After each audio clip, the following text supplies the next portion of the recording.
You've spelunked into the Mat Cave. Hello, everybody, and welcome into another episode of the Mat Cave. Thank you all so much for spelunking on by. This week, not much on the sports front. We are still a couple of weeks removed from the drafts, the NBA and NHL drafts, and all of the, mock drafts that I see. And this is just across the board. It's not just like ESPN. It's not just The Athletic. It's all over the place. Yahoo Sports, CBS Sports, NBC Sports. None of them have any idea what the Jazz are going to do. And they throw out really stupid things that I don't even want you guys to go and find what they read or what they wrote, because it's not worth your time, and it's not worth my time talking about it any more than I just did. So that's kind of where we're at with that draft. The NHL draft, I'm going to be looking into who the Mammoth, I remembered, who the Mammoth will be picking at number 4, or if Bill Armstrong is going to pull the trigger on a massive trade like he did last year. He got Sergachev at the draft last year, so something could happen again this year. But that's not this week. This week I'll be talking about Real Salt Lake. The U.S. men's national team will begin their quest to win the Gold Cup, which they won't. I'll get into why. And then a lot of video game talk, because it is the season. If you're a regular listener to this show, you'll know that summer is usually when I speak the most about video games, because that's when I have time to. So thank you all so much for being here. As always, find me on Facebook, The Mat Cave Podcast. You can find me on Instagram as well, The Mat Cave Podcast. And then you can find me on YouTube as well as everywhere you listen to your podcasts. I just got on to Pandora for, first time since I started, which was a big deal for me. So I am now officially everywhere you can find your podcasts. So that's really good. All right, let's dive into things. Let's start with Real Salt Lake finally getting a win. Wow. 7-game winless streak. Ridiculous. 3 draws, 4 losses. And they did it without Diego Luna. Diego Luna is at the U.S. men's national team camp, putting on a good showing for himself and just driving up his transfer fee. So that's really good for Real Salt Lake there. On that note, on that token, if you're wondering, the MLS transfer window for the summer, I should say, starts on July 24th and it closes on August 21st. So that is after the Gold Cup by a couple of weeks. So if you're wondering how many more opportunities you're going to have seeing Diego Luna in the Claret and Cobalt, well, depending on how long the U.S. men's national team survives at the Gold Cup, because they're not beating Canada and they are not beating Mexico. I don't care what anybody says. With the roster they have, I'll get into that in a little bit, but they're not getting past those two. But how long that goes, the Gold Cup runs from June 14th, so as of this recording yesterday, through July 6th is the final. So let's assume that the U.S. is going to go all the way. That's a dumb assumption, and you know what happens when you assume. But let's just say that happens. July 6th until July 24th. That's roughly a little bit less than 3 weeks. It's 18 days. So you would have, essentially, 3 to 4 more times to watch Diego Luna play in the Claret and Cobalt, because he's not long to stay on a team that is rudderless, like Real Salt Lake is. So let's go back to this game. Real Salt Lake versus DC United. Neither team is any good. Real Salt Lake is 3 up from the bottom in the West. DC United is 4 up from the bottom in the East.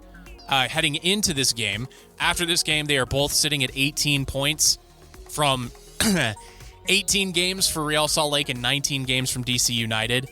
So that's not great at all. DC United has a minus 21 goal differential, while Real Salt Lake, surprisingly, only has a minus 7.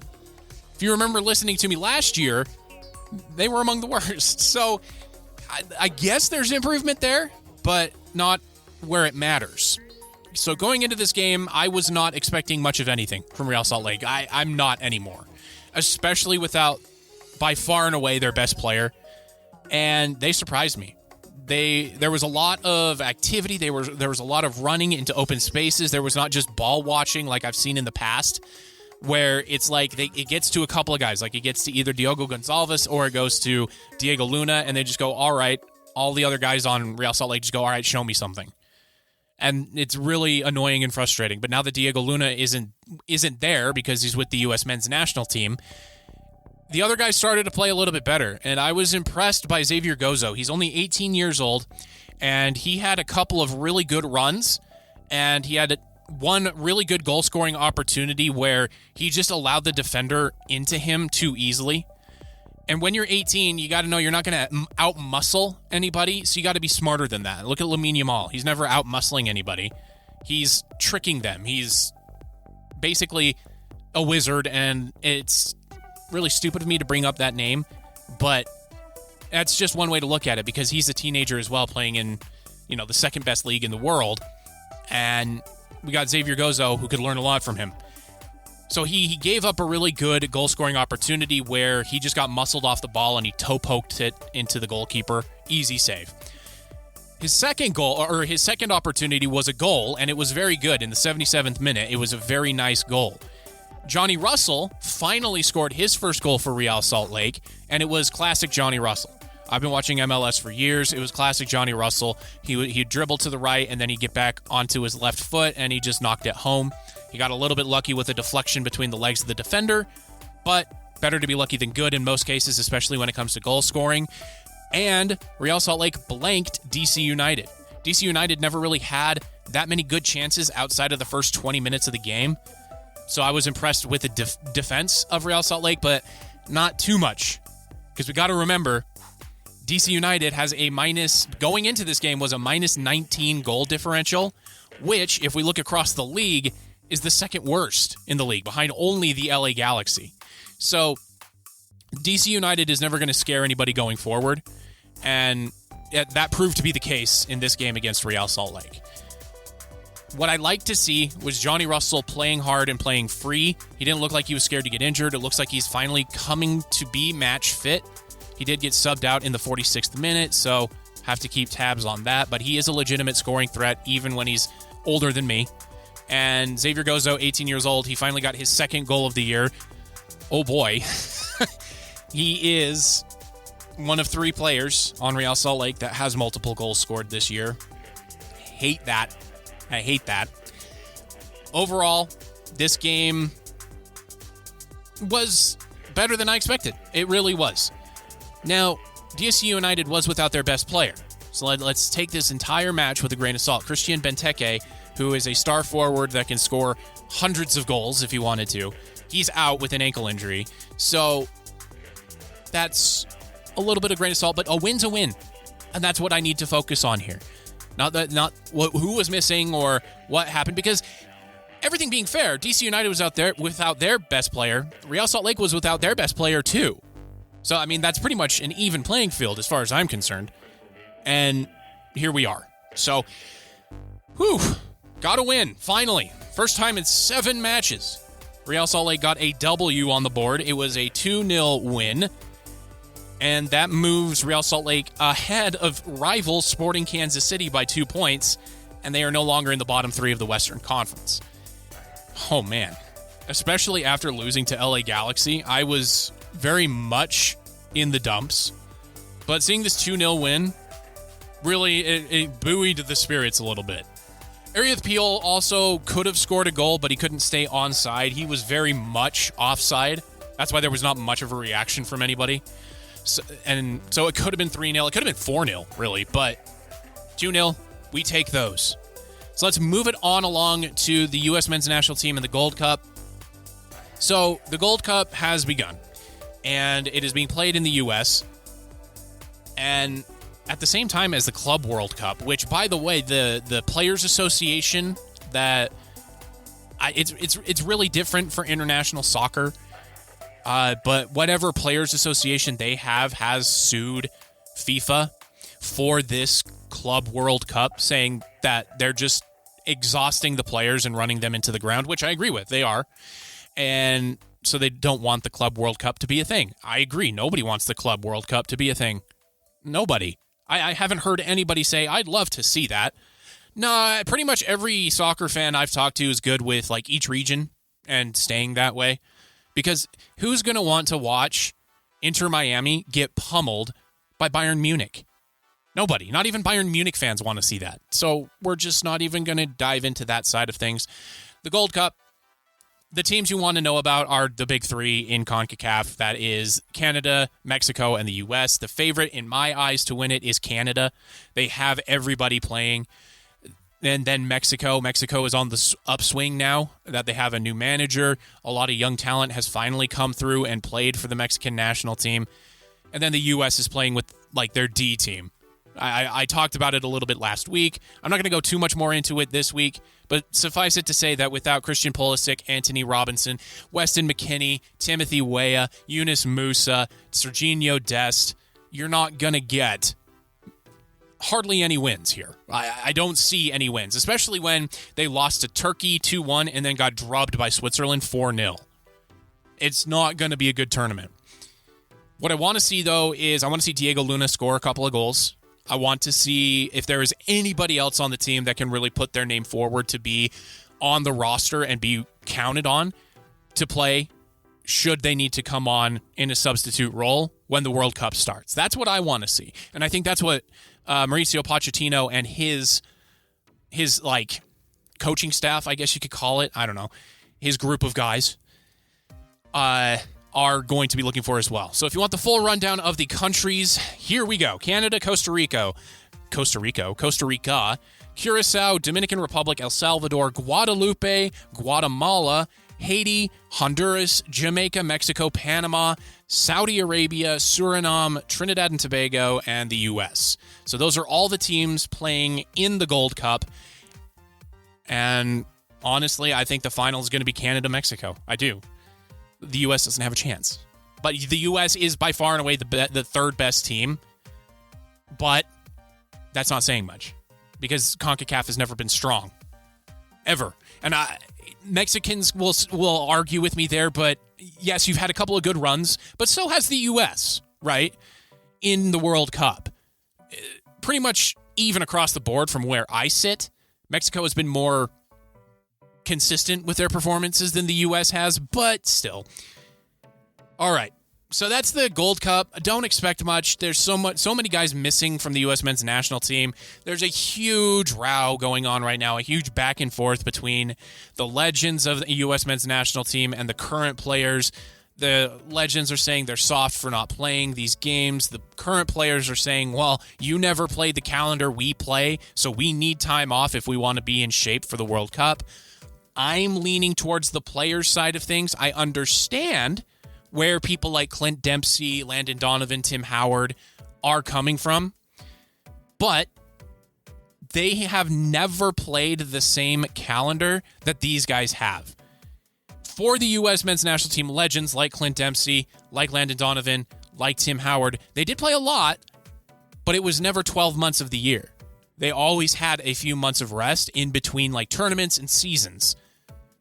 Not the case anymore when you're Christian Pulisic and it's AC Milan, or Yunus Musa, AC Milan, Timothy Weah and Weston McKennie are at Juventus. Like, those are big clubs that are going to be playing a lot of games because they are in front of a lot of fans. They've built up huge followings, and so they want to take advantage of that and get money. These guys need rest, and I'd rather see them rested up and ready to go for the World Cup as opposed to playing in a, I'm sorry, but meaningless Gold Cup. The Gold Cup doesn't matter. It doesn't. It's a tournament between three teams with a bunch of other teams in there that have the potential of injuring your guys. And I'm not a fan of that. So Canada, the U.S., and Mexico will be hosting the World Cup next summer. I'm very excited about it. But I don't want to see our guys playing in this tournament now. I don't care about the tune-up. I don't care about how they play together because these guys have come up together through the U.S. men's national team. They have played a ton of games together. It doesn't matter. So I am firmly in the camp of the players. Take the time off, rest. Don't bicker with these guys in the media. It's not worth it. Nobody wins. The legends look like grumpy old men, and then the players themselves look like whiny little, you know whats. So just stay out of it. Just say, yeah, they have their opinion, and then move on. That's what I would say. If I was advising them, that's what I would tell them to do. Just be like, yeah, they've got their opinion. That's it, and then leave it. If the interviewer goes further, just say, no, that's their opinion. That's all you have to say. All right. And again, I'm on the side of the players here. Anthony Robinson has been playing with like a broken arm for like all of the Premier League season, and then he had a surgery, I think, on one of his knees to get a little bit of cleanup. He ran the furthest distance of everyone in the Premier League except for one other player. So yes, he definitely needed the rest. Christian Pulisic has been playing 12 months out of the year, if not 11 months out of the year, his entire adult life. So yes, he needs a rest. Weston McKennie needs a rest as well. And then Timothy Weah is also an injury risk. Same thing with like Flo Balogun. Like all of those guys, they do need the rest. They need the time to let their bodies recharge. So I keep beating a dead horse on this, but that's where I'm sitting. And that's what I believe. All right. So that's really it for sports talk. Let's move it on to video games, shall we? So last week I did talk about how the Xbox Game Showcase was happening after I recorded. So now I'm going to go over a couple of the games that really jumped out to me that were like, I am going to get this game. So the first one is Clockwork Revolution. This action RPG looks like it blends all of like the best things from BioShock meets like steampunk. Like BioShock is steampunk, but I'm talking like even more so.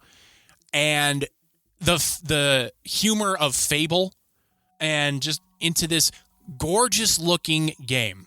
And even a couple of the streamers that I watch that are jaded by now with these new game announcements and then getting burned by them are excited for this game. So the big bummer here is that they said in due time.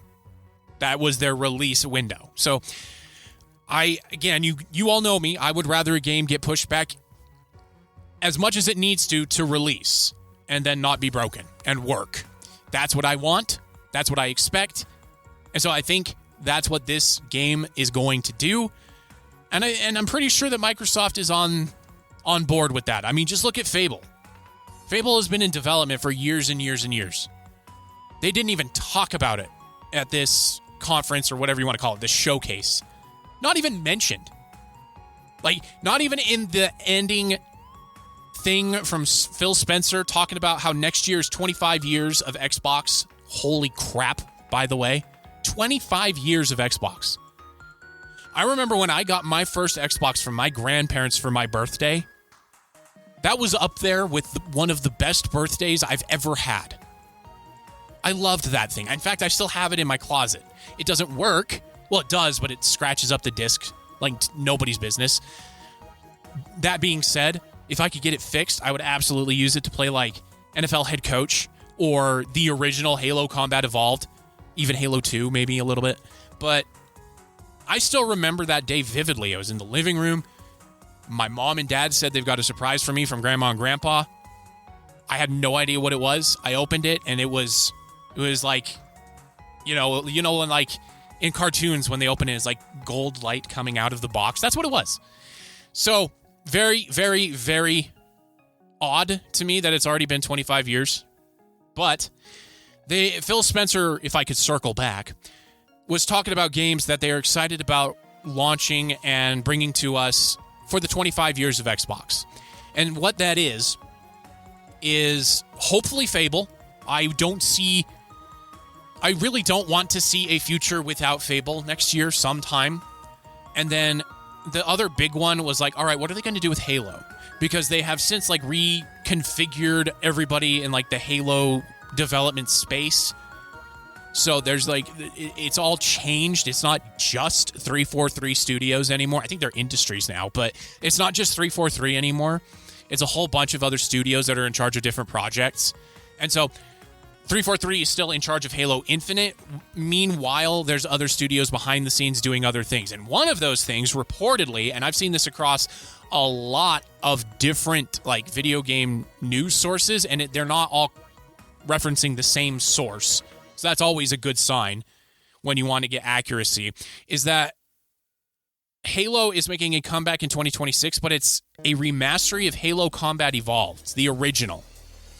And that intrigued me because The only thing they've done, really, with Halo Combat Evolved is they haven't done the Last of Us thing or the Elder Scrolls Skyrim thing where you just keep on rewrapping it with like one extra, like, I don't know, one mission or one skin for your horse, and then you have to pay $50 to get it. No, they just did it in the Master Chief Collection. They prettied it up is what they did with the Master Chief Collection. But not much other than that. Now it's a full-blown remaster. And it wouldn't surprise me if they also announced that it will be out for PlayStation consoles. It wouldn't surprise me. Because what I saw in this showcase and what Phil Spencer and Microsoft and Xbox have done the past couple of years is really lean into the message of gaming is for everyone. The era of exclusivity needs to die. They haven't said that last part, but that's the feeling I get. And I agree. Exclusivity is bad for gaming. It was good back in the day before we had the ability to do online gaming, to do account like sharing and stuff like that. And so I agree. Big time, I agree. So maybe the big announcement next year or even at like the Video Game Awards at the end of this year is going to be that Halo is coming to PlayStation. And they're going to do it with Halo Combat Evolved Remastered so that PlayStation people can start where Xbox people started 25 years ago. I think that would be epic. Other big things that were announced, Gears of War, the original is getting remastered, launching later this year. For me, it was a big game for my friends. It's just not my style of game. It's a third-person, cover-based shooter, and I mean, a lot of funny memes have come from it. Carmine Has Host is one of the biggest ones, but that was another big one. But get this. Game Freak. Now, if that sounds familiar to you, Game Freak is the studio that was behind Pokemon and still is. Like, they're the big guys behind Pokemon. They've never done anything else until now for Xbox. A brand new game has nothing to do with Pokemon or monster collecting or anything like that. Beast of Reincarnation. Go look up that announcement trailer. Holy Moses, this game looks awesome. It looks like a mix between Shadow of the Colossus and Dark Souls. It looks so good. I'm so stoked for it. It blew me away when I saw Game Freak, and I was like, oh, what? Nintendo is allowing Pokemon somewhere, and then bam, here comes this trailer that has nothing to do with the Pokemon universe. So excited. Again, the name of that game is Beast of Reincarnation, coming out on Xbox. Cannot wait. Cannot wait. And here's like the summary that they released. Explore what it means to be human in Beast of Reincarnation, an expansive one-person, one-dog action RPG built around demanding technical combat. Sound familiar? Yeah, that's like Dark Souls meets Shadow of the Colossus. And like these things are huge that you're going to be fighting against. Oh, I hope it's going to be good. I really do. Others that were announced. I'm just going to quick hit these because there's not much information on them. Grounded 2 is going to be released this summer. If you like Honey, I Shrunk the Kids or Honey, We Shrunk Ourselves, Rick Moranis is not in this game, but it's that concept. Something goes wrong, something goes haywire, a bunch of teens get shrunk, and they're in the backyard trying to figure out how to get themselves back to being human size while fighting off hordes of insects and building a base. It's a base builder survival game. Really fun, really silly, really simple, really scary. I mean, if you're afraid of bugs, it's terrifying. Because, like, through the mist, you can see, like, the red eyes of a spider looking back at you. Ugh, chills. Ugh. But, good game if you're into that kind of stuff. Mudong 2 Hearts. Mudong 2 Hearts is the same vibe as Wukong, Black Myth Wukong. I'm very interested in this game. I'm not going to be buying it straight away. I want to see some gameplay first, so I'll be watching a couple of like YouTubers that I like, see how they like the game, and then I'll jump into it myself. I still haven't played Black Myth Wukong because I'm scared to try it out. Even on my new computer, I'm scared to try it out because I don't want to fry anything, and it's a very graphically demanding game. It's in my library, though, so at least I took that step. And then lastly, two other things. MMO. It's a creature collecting game, a la your Pokemon, a la Pal World. And originally, when I started watching it, I was like, this is stupid. It's just another gacha game. It's going to be something where I'm going to have to pay endlessly just to get something I want, like Genshin Impact or something like that. The more I watched it, the cooler it got, because what really grabbed me is the protagonist you play. It's this girl. You kind of like morph into the monster, and you can do stuff like you can skip across water, you can battle, you can climb trees, you can get stuff, you can fly around when you morph into your monster. And that, I was like, oh man. And the more I watched this trailer, the more I was like, oh man, I'm gonna get this, aren't I? Yeah, I'm gonna get it. Because it started with like your starter Pokemon, basically, like the cutesy little versions of them, and then they also changed, I don't know if they're going to call it evolving or mutating, whatever it is, into really cool looking monsters. And so it's like, oh man, I'm going to have to get this. So that's coming out next year, allegedly. I mean, whenever I see a game say next year, it's always allegedly. Nothing is set in stone when it comes to that. And the last thing I want to talk about is heading into the Xbox Game Showcase this summer. There was a lot of news saying that Xbox abandoned the handheld market, and that really bummed me out because the handheld market is exploding. I don't know if you've noticed, but the Nintendo Switch 2 is the fastest selling console of all time, even with people like me warning you against buying it for how expensive everything is. It sold almost 1 million units in Japan in just under a month. It was 975,000, I believe, is what I saw. That's nuts. So the handheld market is exploding. And the Steam Deck, I've talked about the Steam Deck. I love the Steam Deck. It's fantastic. It's a pocket PC that is basically a Nintendo Switch where you can play Steam games on it. It's so good. And then obviously there's the Nintendo Switch beforehand, 3DS, DS, etc. And then the PlayStation Portal as well. The PlayStation Portal isn't like a true handheld. Yes, it's a handheld. Yes, you got a screen and a controller, but you have to be connected to the internet and you have to be connected to your PlayStation 5 to be able to stream your games to the Portal. It's a really cool piece of technology, but it's not something that I recommend anybody getting. I got it because I just wanted to see what it was like, and it was like, all right, it's kind of cool. Xbox and ROG, R-O-G, announced a handheld. It's called the Xbox Ally. It will be coming out later this year during holiday, is what they said. I would say around October is probably my guess.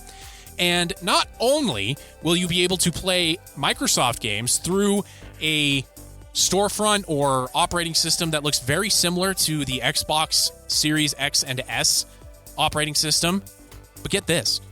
You'll also be able to play Steam games. Steam has said that the Steam store will be available on it, and you will be able to play through Steam on it. And you'll also get GOG.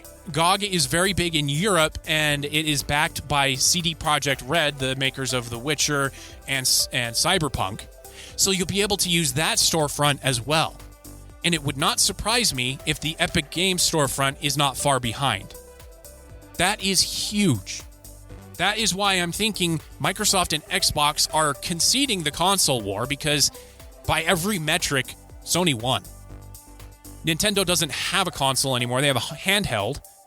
And Xbox, because of past foibles with naming it the Xbox 360 and then Xbox One after that, and then a Series X and S model, which makes no sense what the difference between the two is. And then people made a mini fridge that looks like an Xbox Series X. So yes, Sony won the console wars.